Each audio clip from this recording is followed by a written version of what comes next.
Saya pahit pedas ya, bisa saya pahit nih.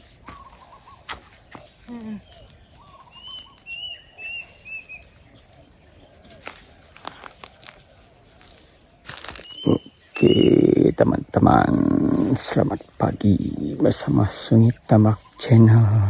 Pagi ini seperti biasa, 2 minggu cuti kita beraksi di kebun lah. Buat apa aktiviti pagi ini, cuaca mendung, masih sejuk nih. Pukul 7 lalu nih, pagi. Udara segar nih, sejuk ini nih. Aktiviti kita nak cabut-cabut rumput, buat tiang sayur lah. Bagi baja nanti. Tengok pokok-pokok buah durian yang ditanam tu.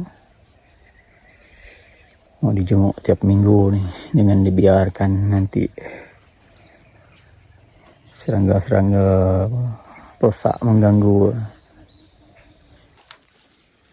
Nama dami Naiwa itu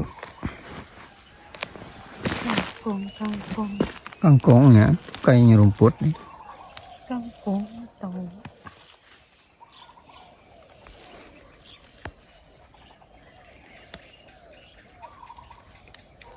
sayur tanam ni banyak tidak bagus nih.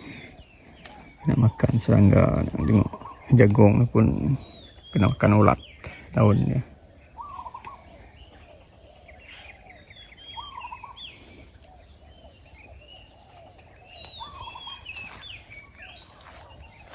Cuaca bagus hari ini, mendung, gelap-gelap, macam nak hujan pun ada juga. Cuaca macam ni bagus buat aktiviti di keluar, sejuk je. Daun jagung ni kena makan ulat.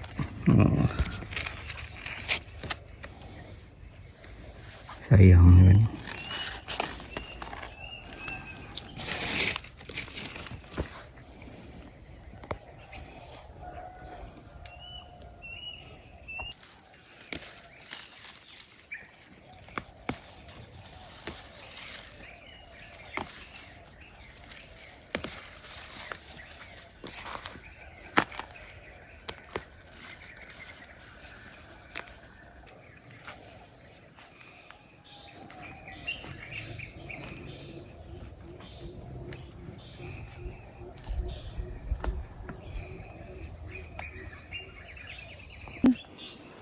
Ya, sayur oleh Inaiwai pagi tu.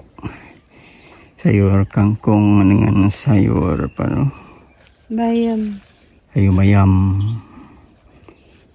Fresh dari kebun, biar dia makan ulat tanpa racun tu. Ulat tahu lah, dia makan sayur yang tak beracun. Kita kongsi dengan ulat lah. Ulat daun tu tak apa, bermana sayur tu sehat lah. Cuaca masih mendung pagi ni. Durian ni sihat. Di 197 ni. Ada 6 kaki ni.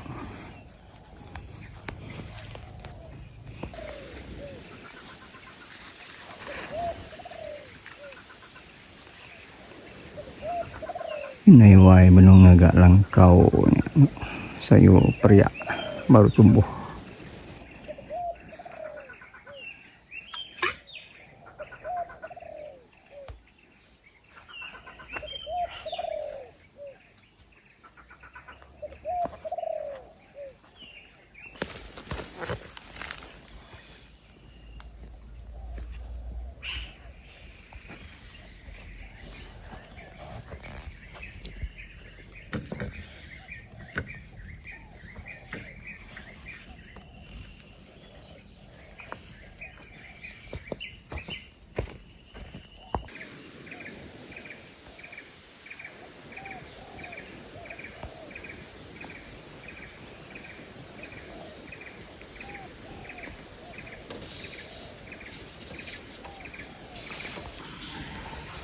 Teman-teman, ini dia sayur yang kita ambil tadi.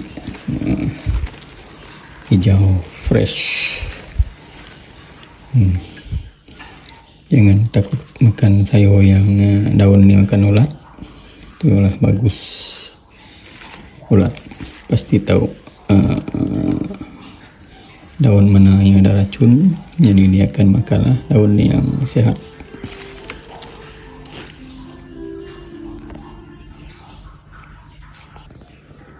Kalau beli sayur dekat pasar tu, tengok yang ada makan ulat tu, tu bagus tu. Tidak ada bahan kimia. Kalau yang bersih sangat tu ada bahan kimia, jadi serangga tidak mau makan lah. Okey, sahabat-sahabat, ni sayur kita ambil dari kebun. Okey, terima kasih menonton Sengit Tabak Channel. Jumpa lagi di lain episod.